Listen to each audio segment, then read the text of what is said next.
안녕하십니까?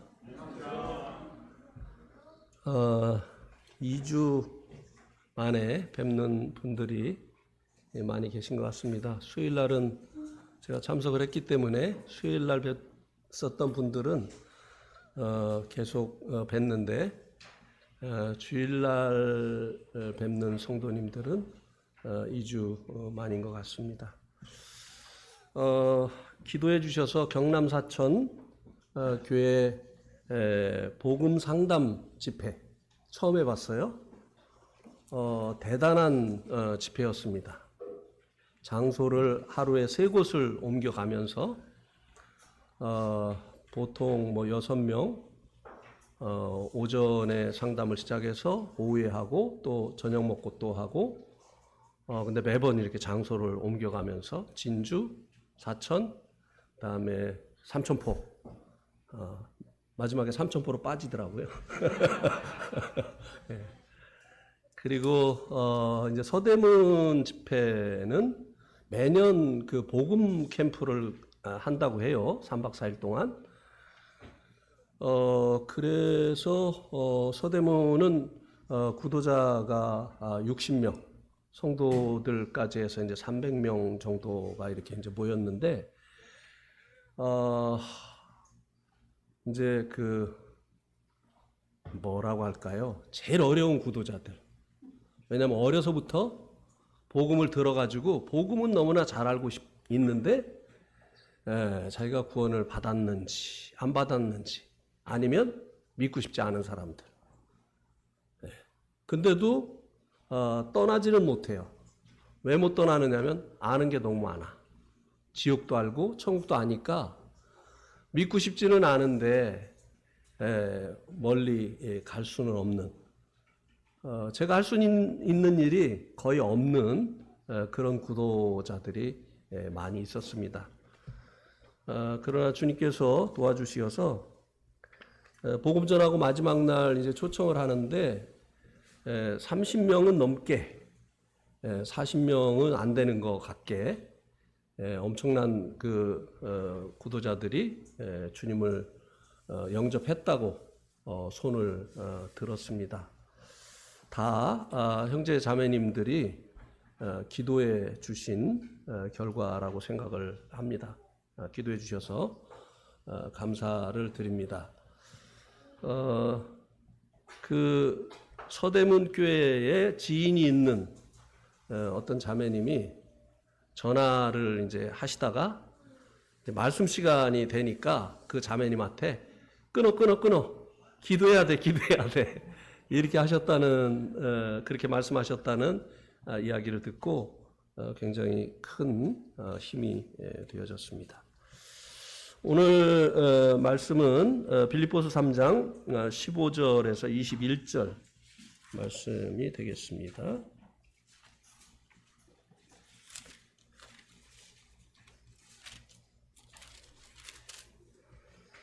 빌립보서 3장 15절에서 21절. 저와 교독을 하시도록 하겠습니다.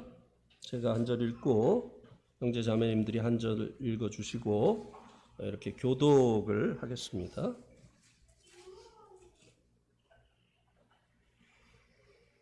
그러므로 누구든지 우리 온전히 이룬 자들은 이렇게 생각할지니 만일 어떤 일에 너희가 달리 생각하면 하나님이 이것도 너에게 나타내시리라.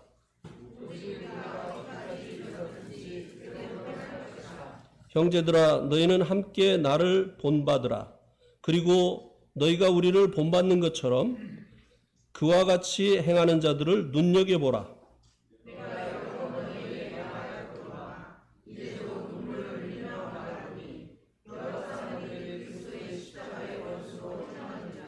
그들의 마침은 멸망이요 그들의 신은 배요 그 영광은 그들의 부끄러움에 있고 땅의 일을 생각하는지라 자라.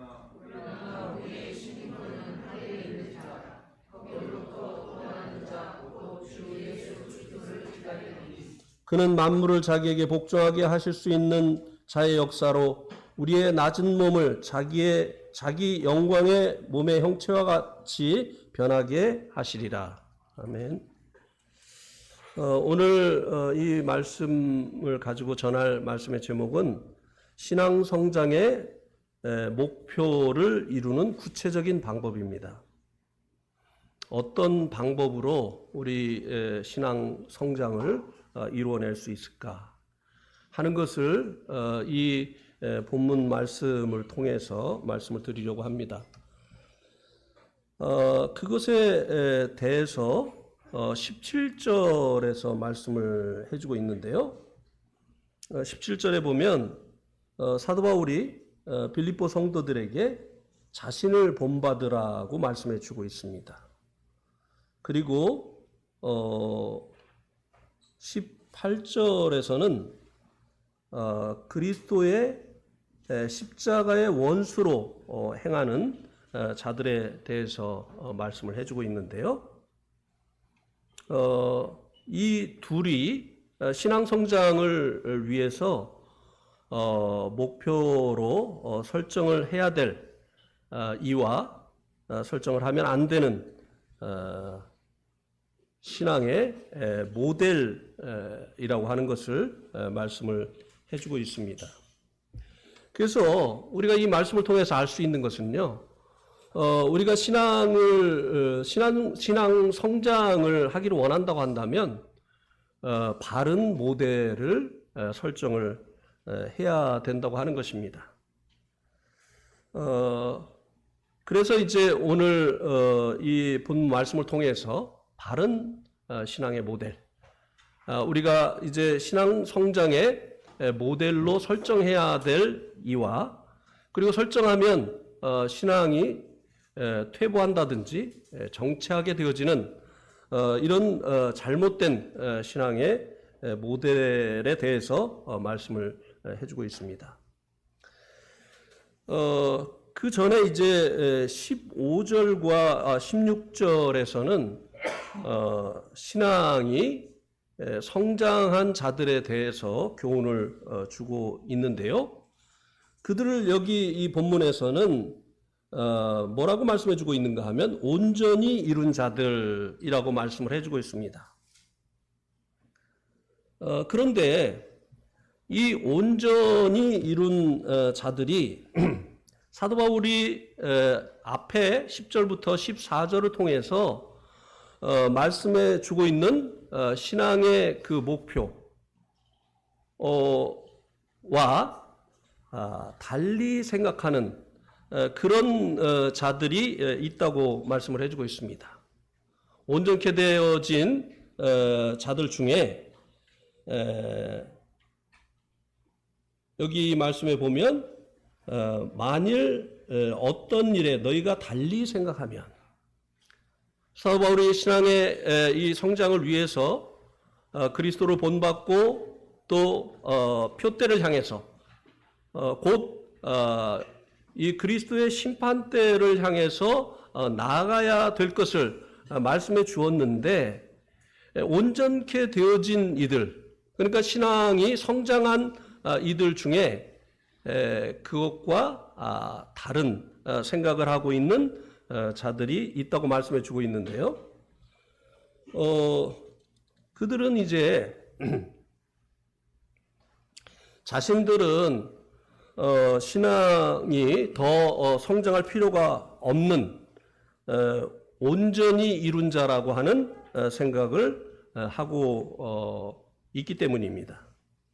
실제적인 삶에 있어서는 성장이 필요한데도 이렇게 자신들은 이제 더 이상 온전케 되어졌기 때문에 성장이 필요 없다라고 생각하는 이들이 있다고 하는 것입니다.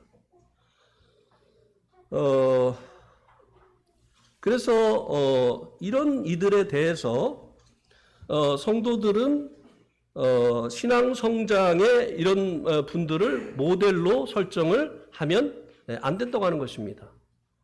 신앙 성장을 위해서 필요한 것들이 이런 것이다라고 사도 바울이 이야기를 했는데 그것이 아니다. 우리는 이미 온전케 되어졌다라고 말하는 이들을 신앙의 모델로 삼게 되어지면 그들과 같이 되어지는 것이죠. 예. 더 이상 신앙 성장을 위해서 우리 편에서 해야 될 일이 없다라고 생각을 하게 되기 때문에 신앙 성장이 멈춰진다든지 아니면 퇴보할 수 있게 되어진다고 하는 것입니다. 예.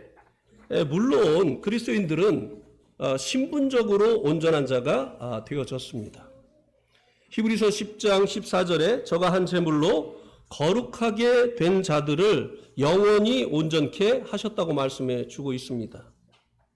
신분적으로 온전케 되어진 것을 말씀해 주고 있죠.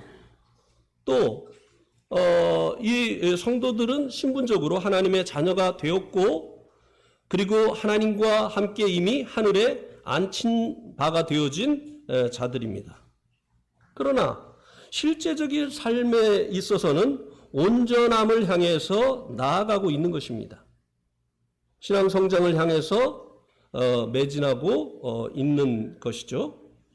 그래서 사도 바울이 이제 3장 12절에서 이렇게 이미 고백을 했죠. 내가 이미 얻었다 함도 아니요 온전히 이루었다 함도 아니라 오직 내가 그리스도 예수께 잡힌 바 된 그것을 잡으려고 달려가노라. 형제들아 나는 아직 내가 잡은 줄로 여기지 아니하고 오직 한 일, 즉 뒤에 있는 일을 잃어버리고 앞에 있는 것을 잡으려고 표대를 향하여 그리스도 예수 안에서 하나님이 위에서 부르신 부름의 상을 위하여 달려가노라고 고백을 하였던 것입니다. 예. 그래서 이제 이미 우리는 온전 신분만을 생각하고 실제의 삶이 아니라 이미 우리는 온전케 되어졌다고 하면서 신앙 성장을 위해서 우리 편에서 이제 더 이상 할 일이 없다라고 하는 이런 다른 생각을 가지고 있는 자들이 있는데 성도들이 이런 생각을 가지고 있는 분을 신앙의 모델로 설정을 해서는 신앙의 성장을 가져올 수가 없다고 하는 것입니다. 그리고 이제 이렇게 신앙 성장에 대한 다른 생각을 가지고 있는 자들에 대해서 어떤 태도를 가져야 되느냐라고 하는 것을 또 3장 15절에서 말씀해 주고 있는데요. 끝부분에 보면 하나님이 이것도 너에게 나타내시리라. 때로는 이제 어떤 그 성경의 진리의 말씀을 가르칠 때 그 가르침과 다른 생각을 하는 이런 분들이 이제 있잖아요. 얼마든지 있습니다. 예. 그런데 그들에 대해서 바른 가르침을 가르치는 이 일꾼이 가져야 될 태도가 무엇이냐? 하나님이 이것도 너에게 나타내시리라. 내가 그 사람을 설득하고 그리고 계속 논쟁을 해가지고 하는 것이 아니라 하나님께서 그분에게 무엇이 성경이 말하는 바인지 나타내 주실 것이라고 하는 것입니다. 다시 바꿔 말하면 하나님께 맡기라고 하는 것입니다. 왜냐하면 이런 이들과 싸우고 다투면 본인들의 신앙에도 유익이 안 되고 이것을 보는 또 이것을 듣는 성도들에게도 아무런 유익이 없기 때문이라고 하는 것입니다. 예. 그리고 이제 16절에 보면 이런 이들에게 또 성도들에게 권면을 해주고 있는데요. 우리가 어디까지 이르렀든지 그대로 행할 것이니라. 예, 우리에게 주어진 어떤 일을 마칠 수가 있습니다. 또 우리에게 주어진 직분을 마칠 수가 있어요. 저는 이제 18년 동안 네팔에서 제게 주어진 이 선교의 일을 마쳤죠. 은퇴를 했죠. 이렇게 어떤 직분에 대해서는 마칠 수가 있다고 하는 것입니다.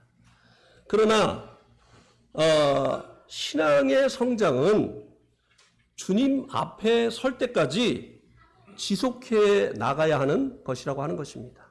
어디까지 이르렀든지, 뭐 선교사 은퇴를 했든지, 아니면 장로 은퇴를 했든지, 집사 은퇴를 했든지, 이럴 수는 있습니다. 그러나 어디까지 이르렀든지 신앙에 성장하는 이 일은 지속을 해야 된다고 하는 것입니다.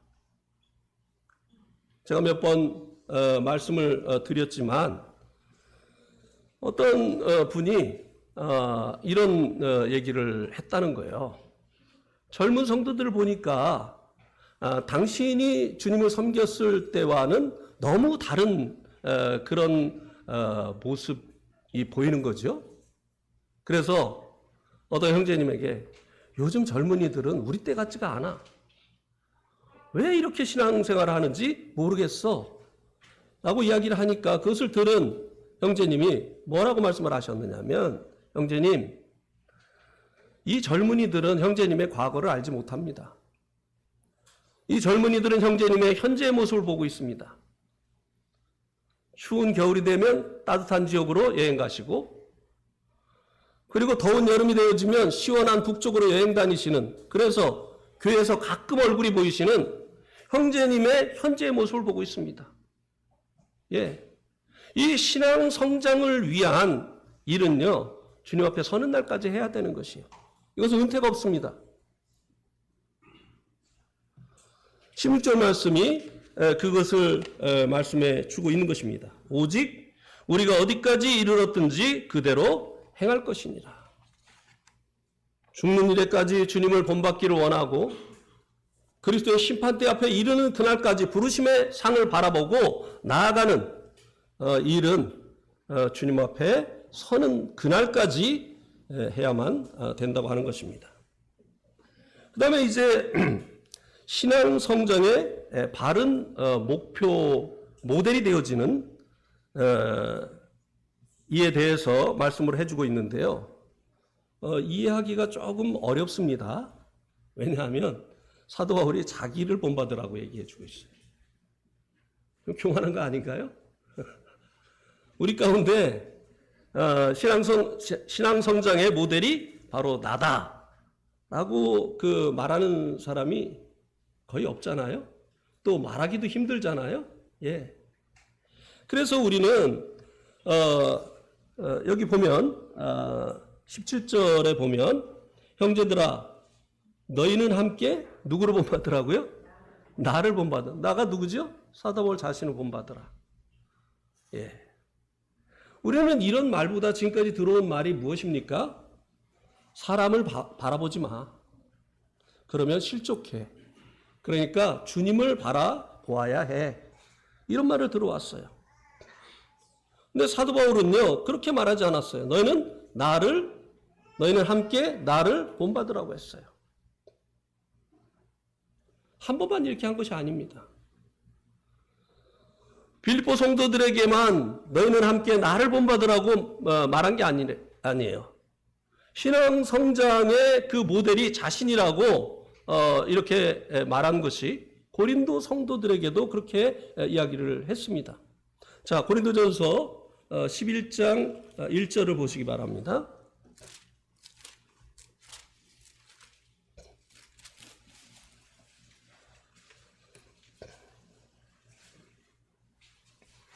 고린도전서 11장 1절에 보면 내가 그리스도를 본받는 자 된 것 같이 너희는 누구를 본받는 자 되라고요? 나를 본받는 자. 여기도 고린도 성도들에게 신앙의 모델로 자신을 제시했어요. 예. 그런데 사도 바울이 이렇게 신앙 성장의 모델로 자신을 제시했었던 이유를 우리가 이 고린도전서 11장 1절에서 발견할 수 있게 됩니다. 그가 그리스도를 본받는 자였기 때문에, 자신의 모델이 그리스도였기 때문에 자신을 본받는 것은 결국은 그리스도를 본받는 것이기 때문에 자신을 본받는 자가 되라고 담대하게 말할 수 있었던 것입니다.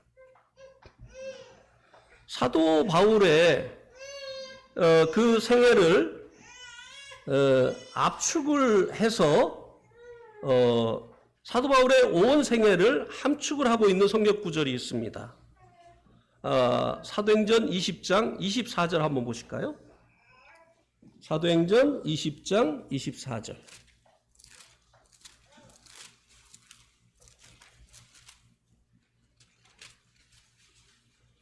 20장 24절. 우리 한번 같이 읽어보겠습니다. 사도행전 20장 24절. 시작. 내가 달려갈 길과 주 예수께 받은 사명 곧 하나님의 은혜의 복음을 증언하는 일을 마치려 하면은 나의 생명조차 조금도 귀한 것으로 여기지 아니하노라. 그는 자기의 달려갈 길 그리고 주 예수께 받은 사명 곧 은혜의 복음을 전하는 이 일을 마치려 하면은 자기의 생명조차도 귀한 것으로 조금도 귀한 것으로 여기지 않는다라고 고백을 해 주었는데요. 이 말씀 속에 사도 바울의 전 생애가 함축이 되어 있습니다. 그는 구원받은 이후에 자기의 달려갈 길을 달려갔어요. 표대를 향해서. 이 경주를 할 때 계속해서 이제 목표를 향해서 흔들리지 않고 나아갈 수 있는 방법은 바로 목표를 설정한 것을 바라보고 거기를 향해서 달려가는 것이죠. 사도 바울의 목표는 죽는 것까지 주님을 본받는 것이었어요. 그래서 그는 순교를 통해서 죽음을 맞이하기를 원했습니다. 그의 일생에 달려갈 길은 그 달려가는 길의 그 목표는 바로 주님이었다고 하는 것입니다. 어떻게 하든지 주님을 닮기를 원했어요. 이것은 그 생의 선택 과목이 아니었어요. 필수였어요. 그리고 주님의 그 심판대 앞에 설 때 주어질 그 상을 목표로 그는 달려갔다고 하는 것입니다. 그리고 주님께서 자신에게 주신 그 사명, 은혜의 복음을 증거하는 일을 위해서 그는 구원받은 이후에 계속적으로 살았다고 하는 것입니다. 이런 일을 위해서는 조금도 생명조차도 귀한 것으로 여기지 아니하는 이런 삶을 살았다는 것이죠. 왜요? 주님이 그렇게 사셨으니까요. 예. 주님은 이 땅에 오셔서 온전히 주님의 그 생애 속에 아버지의 뜻이 이루어지기를 원했어요. 자기를 비워서 종의 형체를 취하시고 죽기까지 아버지의 뜻에 복종하셨습니다. 주님은 온전한 인격체였어요. 스스로 느끼고 스스로 깨닫고 스스로 결정할 수 있는 온전한 인격을 가신 온전한 인격체였어요. 그러나 자신이 없는 것처럼 사셨습니다. 이 땅에 오는 것도, 이 땅에 오셔서 전하시는 말씀도, 이 땅에서 행하시는 그 모든 일들도 아버지의 뜻이 이루어지는 이 같은 삶을 살았다고 하는 것입니다. 사도 바울은 바로 이런 주님을 본받기를 원하는 삶을 살았기 때문에 너희는 나를 본받는 자가 되라. 그리고 이 신앙 성장의 이 모델이 바로 나다라고 이렇게 담대하게 말할 수 있었다고 하는 것입니다. 우리도 그래야 됩니다. 사람 바라보지 마. 그러면 실족해. 주님 바라봐. 무책임한 말이에요. 주님의 그 온전하심을 우리가 바라봐야 되죠. 그러나 우리가 주님을 어떻게 바라봅니까? 주님의 종들을 통해서 바라보는 거예요. 네.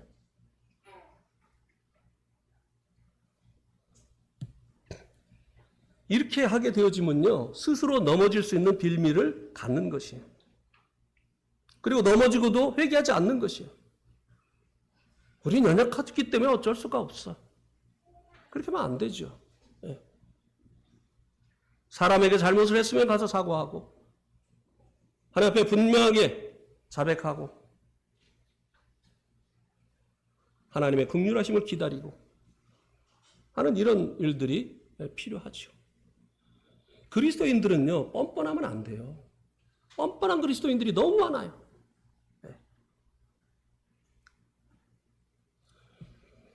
그 다음에 이제 신앙을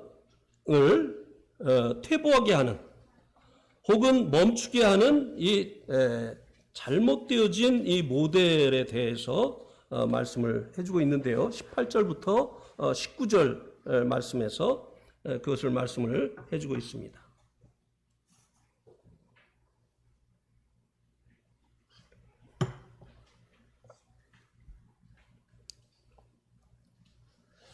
어, 18절에 보면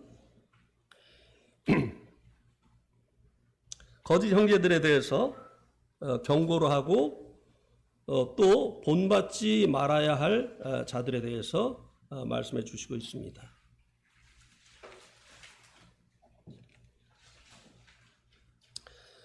온전히 이루었다라고 하는 것은 말로 해야 되는 것이 아니고 또 하늘에 속한 자다라고 하는 것도 말로 해야 될 일이 아니고 삶을 통해서 보여주어야 될 것이라고 하는 것입니다.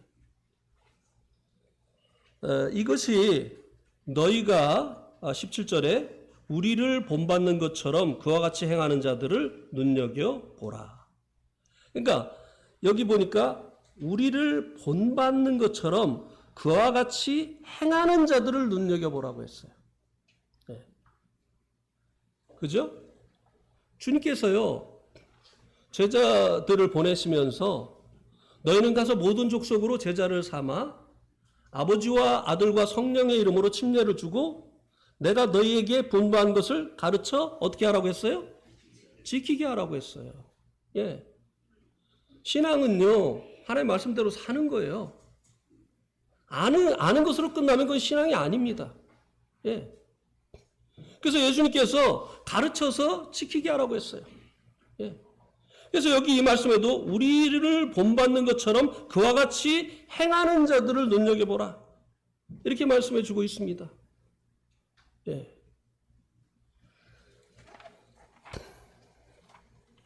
이제 신앙의 바른 본이 되어지지 않는 자들에 대해서 말씀해 주고 있는데요. 18절에 보니까 그들을 십자가의 원수로 행하는 자들이라고 말씀해 주고 있습니다. 십자가의 원수로 행하느니라. 그리스도의 마지막 부분에 있죠. 여러 사람들이 그리스도의 십자가의 원수로 행하느니라. 자, 이 십자가의 원수로 행한다고 하는 것은 주님께서 십자가를 지신 그 목적과 반대로 행한다는 거예요. 네. 주님께서 십자가를 지신 그 목적이 있잖아요. 그렇게 고난을 당하시면서 주님께서 십자가를 지신 것은 이유가 있었기 때문이에요. 목적이 있었기 때문이에요. 그런데 이 십자가, 그리스도의 십자가의 원수로 행한다고 하는 이 말은 주님께서 그렇게 고통을 당하시면서 십자가를 지신 그 목적과 반대가 되게 행하는 자들이라고 하는 것입니다. 자, 주님께서 십자가를 지신 목적들을 우리 한번 보도록 하겠습니다. 베드로전서 2장 24절 한번 보세요.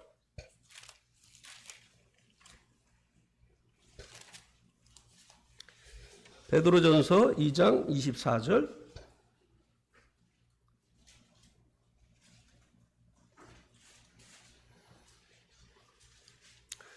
친히 나무에 달려 그 몸으로 우리 죄를 담당하셨으니 이는 우리로 죄에 대하여 죽고 의에 대하여 살게 하려 하심이라.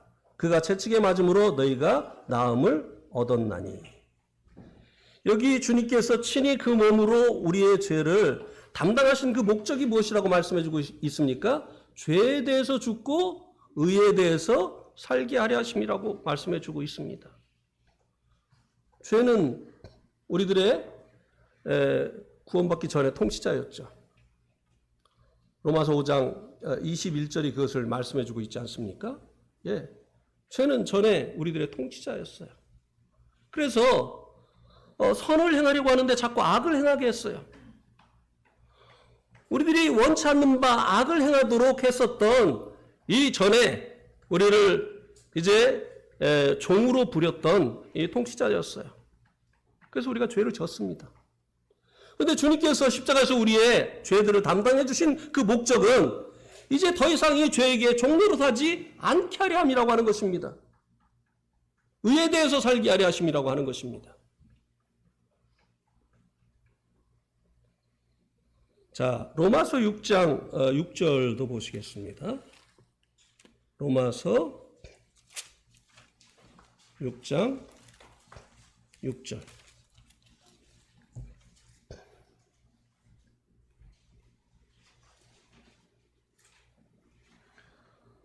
우리가 알거니와 우리 옛사람이 예수와 함께 십자가에 못 박힌 것은 죄의 몸이 죽어 다시는 우리가 죄에게 종노릇하지 아니하려 함이니. 주님이 십자가에서 우리의 죄들을 위해서 죽으셨을 뿐만 아니라 주님께서 십자가에서 우리 옛사람과 함께 죽으셨다고 말씀해 주고 있습니다. 십자가에서 일어난 두 가지 일이죠. 우리의 죄들을 위하여 죽으시고 우리와 함께 죽으셨다고 말씀해 주고 있어요. 근데 여기 주님이 우리 옛사람을 함께 십자가에 못 박아 주신 그 목적이 뭐라고 말씀해 주고 있습니까? 역시 죄에게 종노릇하지 아니하려 합니다. 예.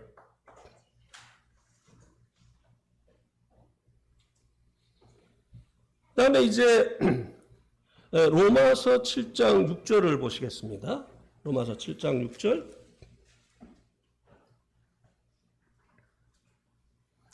로마서 7장 6절에 보면 이제는 우리가 얽매였던 것에 대하여 죽었으므로 율법에서 벗어났으니 이러므로 우리가 영의 새로운 것으로 섬길 것이요 율법 조문에 묵은 것으로 아니할지니라. 얽매였던 것, 곧 율법에 대해서 우리가 죽었다고 말씀해 주고 있습니다. 주님과 함께. 죄에 대해서 죽었을 뿐만 아니라 이제 더 이상 죄에게 종노릇하지 않게 하시려고 죄에 대해서 죽게 하셨을 뿐만 아니라 율법에 대해서 우리가 얽매였던 이 율법에 대해서 죽었다고 했습니다. 왜요? 영의 새로운 것으로 섬기게 하시려고.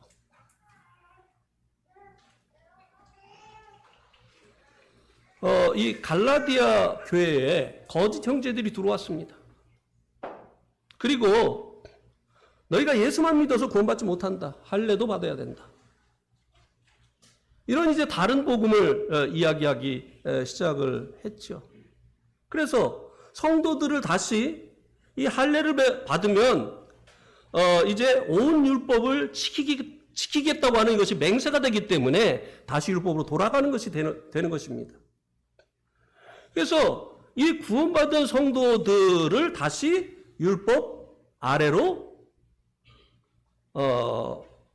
율법 아래 있게 하려고 하는 이런 이제 거짓 형제들이 있었던 것이죠. 그런데 여기 이 말씀은요, 주님께서 십자가에서 우리와 함께 죽었는데요, 율법에 대해서 죽게 하셨다고 하는 것이에요. 왜요? 구원받은 이후에는 율법이 아니라 영의 새로운 것으로 하나님을 섬기게 하시려고요. 여기서 말씀해 주고 있는 이 영은 무엇입니까? 성령님으로 인해서. 율법이 문제가 있어서가 아닙니다. 율법은 거룩하고 선하고 의로운 것이에요. 그런데 우리가 이제 구원받은 이후에도요, 우리의 힘으로는 죄를 이기고 이 율법이 요구하는 것을 이루어낼 수가 없다고 하는 것입니다. 그래서 이 영으로, 그러니까 이제 이 율법은 할례를 받고 하나님의 백성이 된 자들에게 주어진 하나님 나라의 법이었죠. 그런데 이제 물과 성령으로 거듭난 이 성도들에게 주어진 이 법은 무엇이냐? 율법이 아니에요. 율법에 대해서 죽게 하셨다고 했어요. 자, 로마서 14장 17절을 한번 보시기 바랍니다.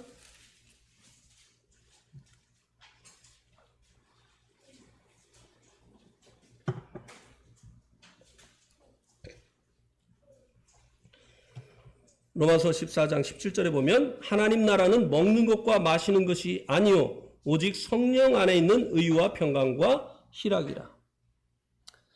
여기 이제 그 먹는 것을 가지고 형제들 앞에 거칠 것을 두지 마라.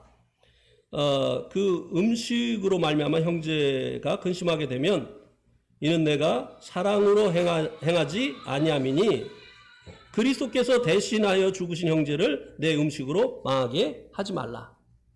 율법에는 이걸 먹으면 되고 이것은 먹으면 안 되고 이런 그 음식에 관한 또 법이 있지 않습니까? 그런데 여기 이 말씀에서 하나님의 나라는 이제 구원받은 성도들은 주님을 이제 왕으로 영접해서 주님 나라가 되어진 이 성도들에게 주어진 이 법은 율법이 아니라는 거예요. 무엇이냐? 성령님이시라고 하는 것입니다. 율법은 거룩하라고 요구할 뿐이지 우리가 거룩한 사람이 되어지도록 거룩한 삶을 살도록 그렇게 해주지 못합니다. 하지 못했을 때 정죄할 뿐이죠. 그런데 이 성령님은요. 죄와 사망의 법에서 생명의 성례의 법으로 너희를 어떻게 한다고요? 해방시켜 주는 거예요. 예. 그래서 이 성령님으로 인해서 살아가게 되어질 때 실제적으로 죄를 이기게 되어지고 그리고 하나님이 원하시는 거룩한 삶을 살 수 있게 되어지는 것이죠. 그래서 이 십자가의 원수로 행한다고 하는 이 말의 의미는 뭐냐면요. 주님께서 죄에 대해서 죽고 의에 대해서 살게 하시려고 우리를 대신해서 우리의 죄를 담당해 주셨는데 그래서 그 죄를 용서받도록 해 주셨는데 오히려 이것을 육체의 기회로 삼도록 하는 자들. 주님 미래의 죄까지 담당해 주시지 않았느냐 하면서 오히려 이 주님의 대속하신 은총을 죄를 짓는 이런 기회로 삼는 이런 자들이 십자가의 원수라는 거예요. 죄에 대해서 죽고 의에 대해서 살게 하시려고 주님께서 고난을 당하셨는데 말이죠. 죄에게 종로를 하지 않게 하시려고 주님께서 돌아가 주셨는데도 말이죠. 예.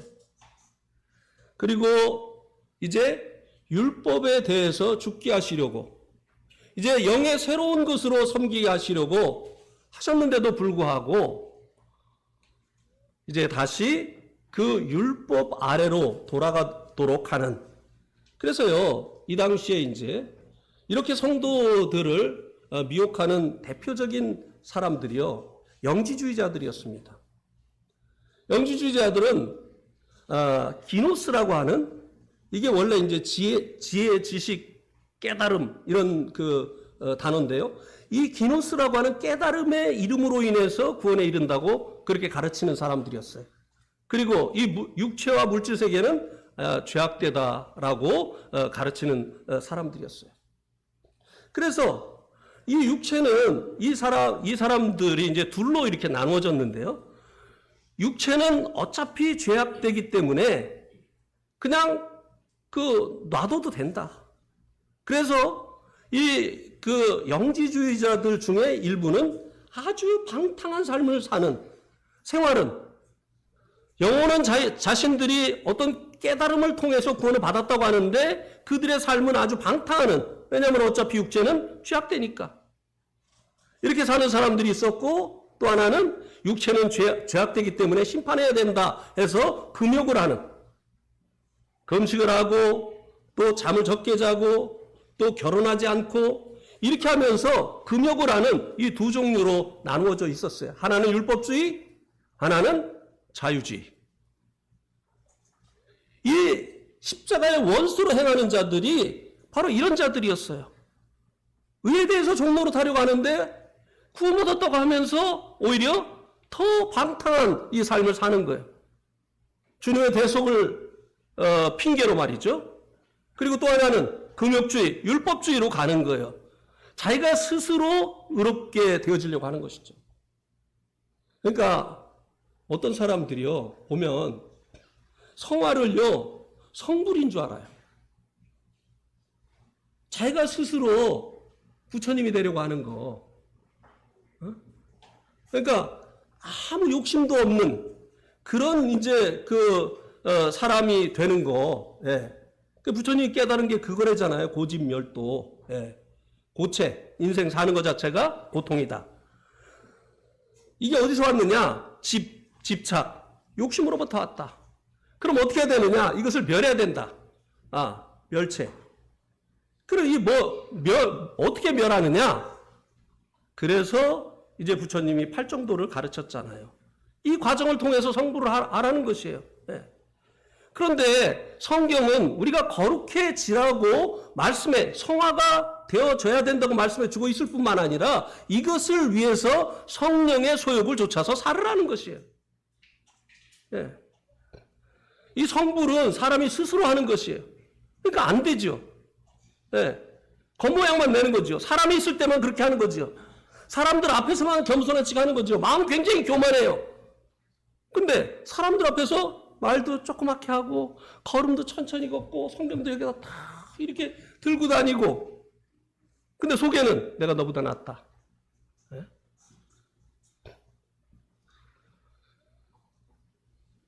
성경에 말하는 이 성화는 성령님으로 말미암은 이 성령님의 그 인도하심을 따라서 살아가는 그 결과이죠. 그래서 이 성도들을 다시 방탕하게 한다든지 오히려 또 이것을 육체의 기회로 삼게 한다든지 아니면 이 금욕에 빠지게 한다든지 율법주의로 돌아가게 한다든지 하는 것이 바로 이 십자가의 원수로 행하는 자들이라고 하는 것입니다.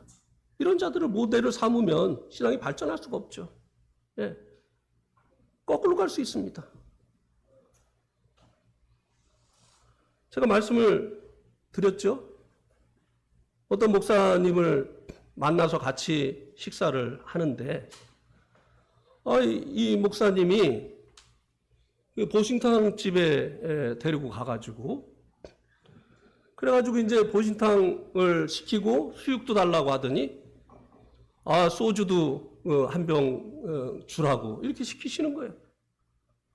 이 수육에는 소주가 제일이야 이렇게 하면서 농담하는 줄 알았어요. 근데 이제 이 소주가 오니까 자기들끼리 주거니 받거니 하면서 칵 하면서 이야 이 수육에는 이 소주가 제일이야. 이렇게 하면서 하는 말이 뭐냐면은 한국교회는 율법의 목발을 부러뜨려야 돼. 이게 자유라고 생각하는 거예요. 이게 주님 주신 자유라고 생각을 하는 거예요. 그래서 저희들을 딱 보더니 한잔 하시겠습니까? 그래. 당신 그러더니 우리가 안 한다고 하니까 형제교회는 안 하지.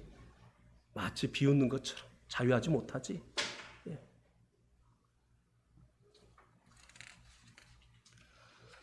이런 이들을 만약에 우리의 신앙 성장의 모델로 우리가 만약에 설정을 하게 되어진다면 성화가 되겠습니까? 아니죠. 계속 죄에게 종로로 타는 이런 결과가 빚어질 수밖에 없는 것이죠. 예. 그리고 이제 이들의 특징이 이들을 이제 19절에 한번 보세요. 십자가의 원수로 행하는 이들에 대해서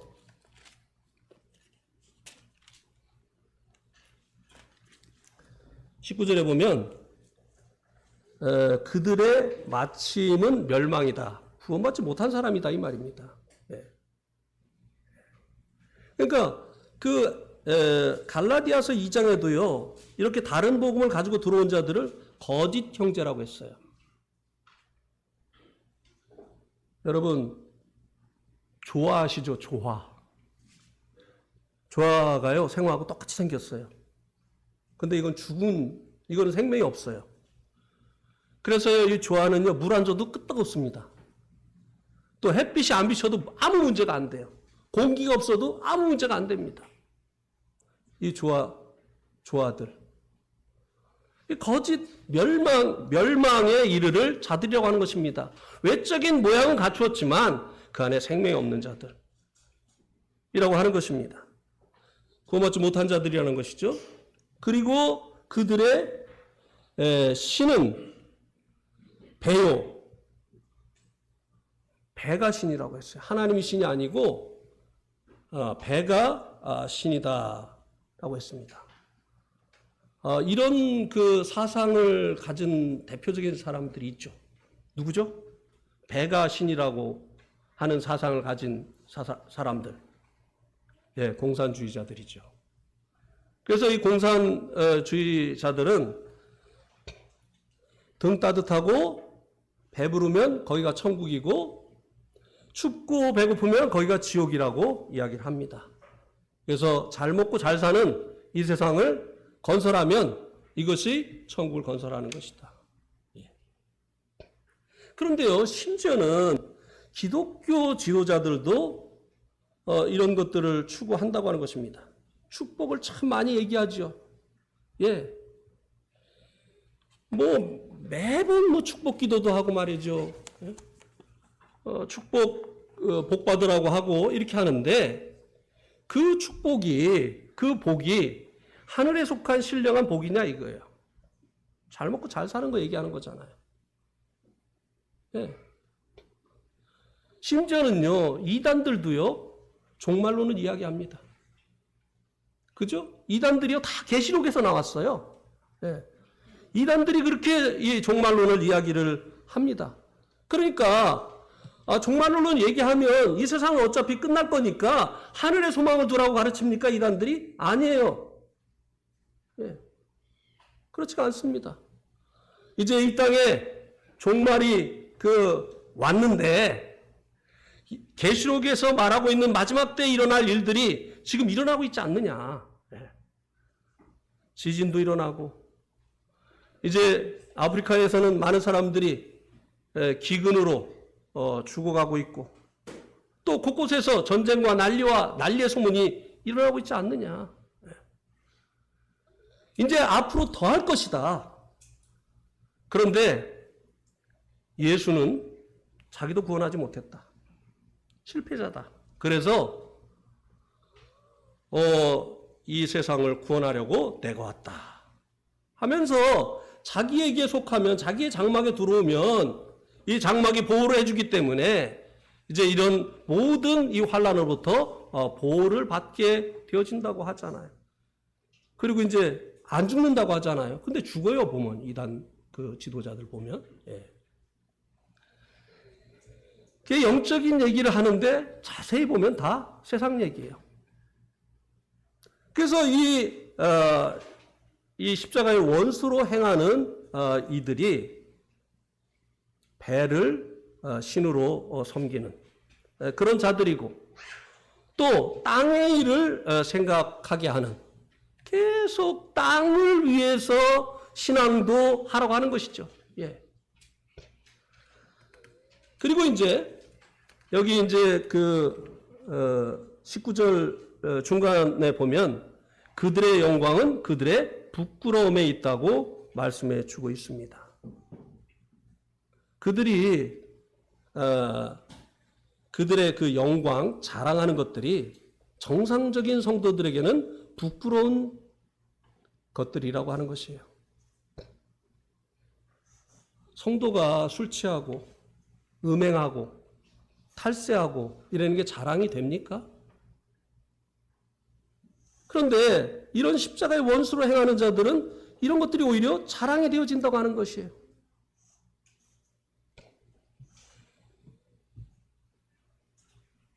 복음을 안다고 하는 사람들이 그렇게 하죠. 그거는 믿음이 아니고 행위니까. 예, 괜찮다는 거예요. 우리가 행위로 구원받지 않으니까 그런 것들 괜찮다는 거예요. 이분들이 오해를, 말씀에 대한 그 오해를 하기 때문에 이런 이제 일들이 일어나는 것이거든요. 특별히 이제 오해하는 구절이 뭔가 하면 고린도 후서 3장 17절 말씀입니다. 고린도 후서 3장 17절.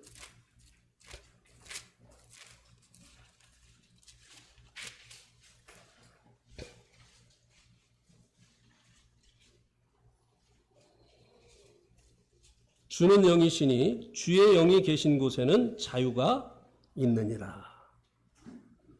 물론 새 언약의 옛 언약보다 뛰어난 점에 대해서 말씀하고 있는 중에 하나를 얘기한 것입니다. 주는 영이시니 주의 영이 계신 곳에는 자유가 있다. 자유해 좀 자유해. 이런 말들 많이 하죠. 뭐 그렇게 매여서 살아. 자유해 자유해. 예. 근데 이 자유라는 말을 언제 써먹느냐 이거예요. 한잔하고 한 대 피고 할 때 자유해 자유해 한단 말이에요. 예? 우리가 그렇게 매일 필요가 있느냐. 자유해. 자유해. 예. 해서는 안 될 일을 할 때 자유해 자유해 한단 말이죠. 근데 여기서 말씀해주고 있는 이 자유가 그것이냐고 하는 것이에요. 율법은요. 우리를 죄로부터 자유케 해주지 못합니다. 죄를 짓지 말라고 해요. 선을 행하라고 해요. 그러나 죄를 이길 수 있는 힘을 공급해주지 못합니다. 옛 언약은. 근데 새 언약은 성령님으로 말미암아 우리 마음에 주어졌잖아요. 그래서 이 주의 영이 계신 곳에는 죄와 사망의 법으로부터 생명의 성령의 법으로 해방되어지는 자유케 하는 이런 일들이 일어난다고 하는 것인데요. 이 자유라고 하는 것을 구원받았으니까 이제 우리가 믿음으로 구원받았으니까 우리의 행위는 이렇게도 되고 저렇게도 된다고 하는 것에 이걸 사용한다는 것이에요. 무서운 일이죠. 저는 자주 말씀을 드립니다만 이건 무서운 이단이에요. 사람들을 더 죄악되게 만드는 사람들, 복음을 통해서 더 부도덕한 사람들을 만드는 이거는 이단이 아니고 뭡니까? 죄에 대해서 죽고 의에 대해서 살게 하시려고 주님께서 우리를 위해서 십자가를 지셨는데 오히려 죄를 지면서 우리는 자유해.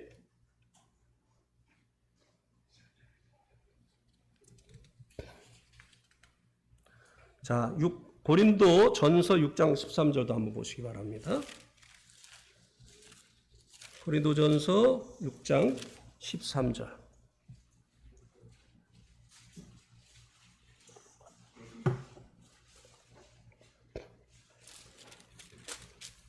여기 보면요.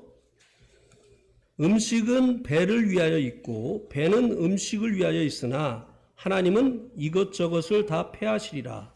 몸은 음란을 위하여 있지 않고 오직 주를 위하여 있으며 주는 몸을 위하여 계시느니라. 자, 이 고린도가 아주 음란이 다른 지역보다 아주 많이 발생하는 그런 지역이었어요. 그래서 이 고린티아 조마이라고 하는 이 말이 나왔는데요. 직역하면 뭐냐면 고린도인처럼 행하다예요. 근데 이게 어떤 말로 쓰여지느냐 하면 음행하다. 고린도인처럼 행하는 것이 음행하다라고 하는 말로 쓰여진다는 거예요. 왜요? 이 고린도 지역에 있는 이 신전에서는 여사제와 남자들이 제사를 드리고 마지막에 하는 일이 바로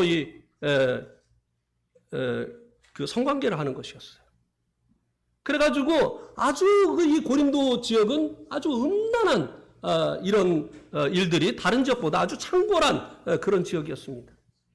근데 그들의 영향을 받은 일부 성도들이 여기 이제 이런 말씀을 해주는 그 이유가 뭔가 하면요.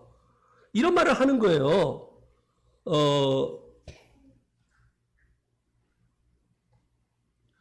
음식은 배를 위하여 있고 배는 음식을 위하여 있지 않느냐. 음식이 배를 위해서 있고 배가 음식을 위해서 있지 않느냐. 여자는 남자를 위해서 있고 남자는 여자를 위해서 하나님이 지으신 것이 아니냐. 이 논리를 가지고요. 우리가 배가 고프기 때문에 식욕이 있기 때문에 밥을 먹는 것처럼 남자가 여자와 잠자리를 하는 것은 식욕을 충족시키는 것처럼 이거는 평범한 일이다. 이렇게 하면서 이 음란한 행실들을 합리화시키는 사람들이 있었기 때문에 몸은 주를 위한다고 말씀해주고 있는 거예요. 네. 우리의 몸은 주를 위해서 있지 음란을 위해서 있는 것이 아니다. 라고 이 고린도 성도들에게 말씀해주고 있는 것입니다. 오늘은 어떻습니까?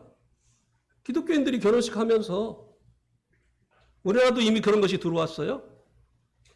결혼한 후에 여자친구, 남자친구 갖는 것에 대해서는 관여하지 않기로 맹세를 하고 결혼식을 하죠. 예. 뭐 그리스도인들 중에도 그런지 모르겠는데요. 유명한 작가들이 제2의 성이라고 하는 책을 써서 결혼한 사람들이 여자친구, 남자친구 갖는 것이 마땅한 것처럼 사람들이 인식을 하게 만들고 있습니다. 그래서 결혼을 하고도 여자친구와 잠자리를 하고 남자친구와 잠자리를 하는 것을 문제로 삼지 않는 거예요. 이게 그리스도인이라고 하는 사람들에까지 이게 들어온 일입니다.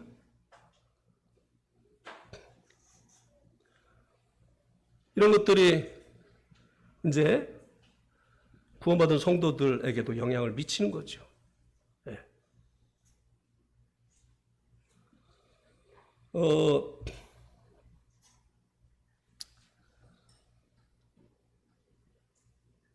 어떤 그 현대학자가 현대인들의 95%가 중독자다라고 이야기를 했다고 합니다. 여러분 동의하십니까? 현대인들의 95%가 중독자다라고 이야기를 했대요. 우리는 중독하면 마약, 알코올 이런 것만 생각하잖아요. 근데 요즘은 새로운 중독이 많이 있습니다. 뭐죠? 네, 게임 중독. 니코틴도 중독이죠. 니코틴 중독. 또 일중독. 일중독. 요즘은 유튜브 중독. 네. 이거 하루 종일 해도 여기서 벗어나지 못하는 이런 경우 있잖아요. 네. 그래서 진짜 이 그 현대인의 95%가 중독자다라고 하는 말이 틀리는 말이 아닌 것 같아요. 그럼 그리스도인들도 이런 것들에 대해서 자유롭느냐?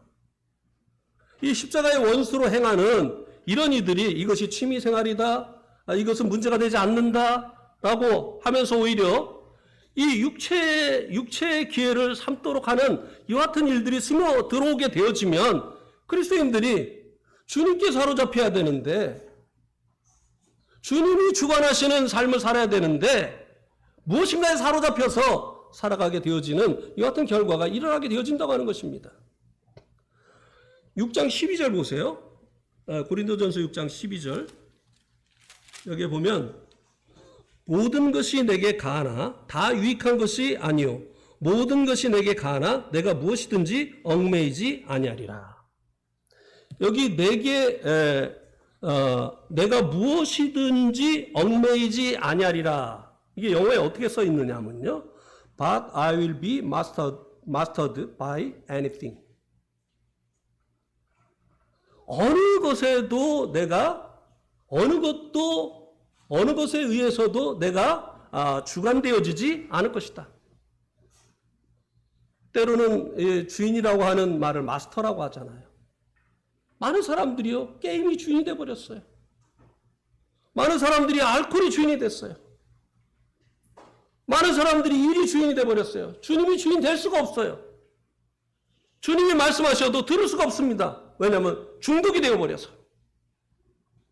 그것이 마스터가 되어버려서. 이 잘못된 십자가의 원수로 행하는 이런 이들을 모델로 설정하게 되어질 때 신앙이 이렇게 퇴보할 수가 있다고 하는 것입니다. 마지막으로 20절에서 21절 말씀은 성도의 참 소망에 대해서 말씀을 해주고 있습니다. 성도의 시민권은 하늘에 있고 또 성도의 소망은 거기로부터 다시 오시는 주님께 있습니다. 그래서 그분이 오시게 되면 우리의 낮은 몸을 이 영원한 나라에 합당치 못한 이 몸을 이제 변화시켜 주실 것입니다. 여기서 말씀해 주고 있는 구원이 바로 이 몸의 구원을 말씀해 주고 있는 것이죠.